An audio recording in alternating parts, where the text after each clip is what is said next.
There are desires that are God-given. There are urges, there are passions, there are craves that are God-given. That's God gives it. If a man desires to be with a woman, it's a God-given desire, as far as it's in the boundaries of where God has set. So God gives men, women, desires.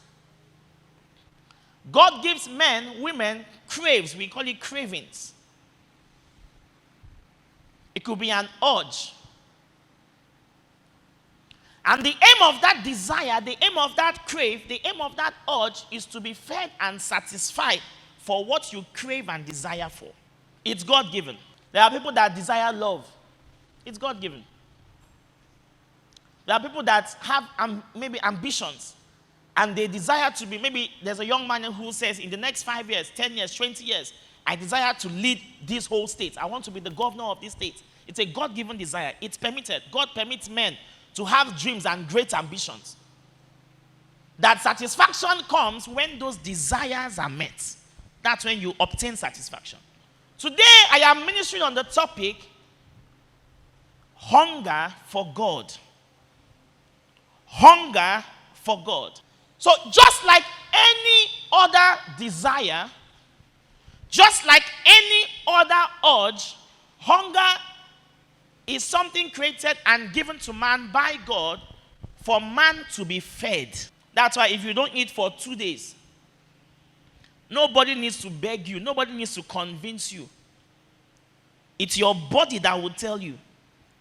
When you stand up on the 3rd day, maybe you were doing a dry fast, you stand up on the 3rd day, you like stand up and you start looking for your phone for 2 hours in the whole house, only to find out that your phone has been in your hand the whole time. You realize that you are hungry and your body is trying to tell you. You try to jump up, you cannot. Nobody needs to beg you to eat. That God-given desire is there. The belly will be making noise. The brain will be telling you, you are hungry, you better eat. The only solution to a man that is hungry is that the man must be fed. We won't beg you, we won't force you. I have a little boy, 2 years old. One day I was alone with him in the house. His mom went to work. My mother-in-law, everybody just went to work. And they kept food for him. And they told me how to feed him.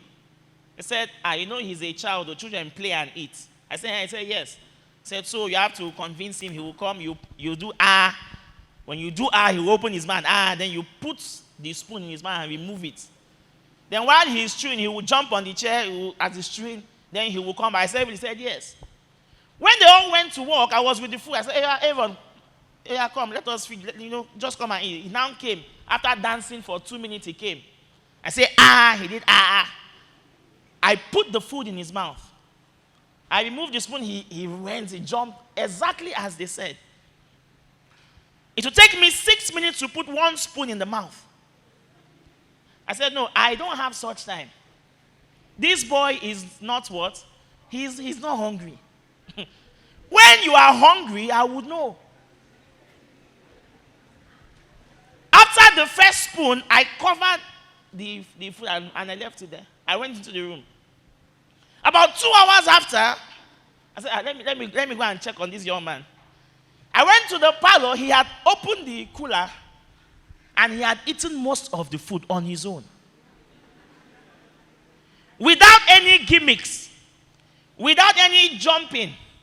I did not need to convince him to eat. When the hunger came, he understood that I must be what? I must be fed. You don't beg a man that is hungry. You don't force feed a man that is hungry.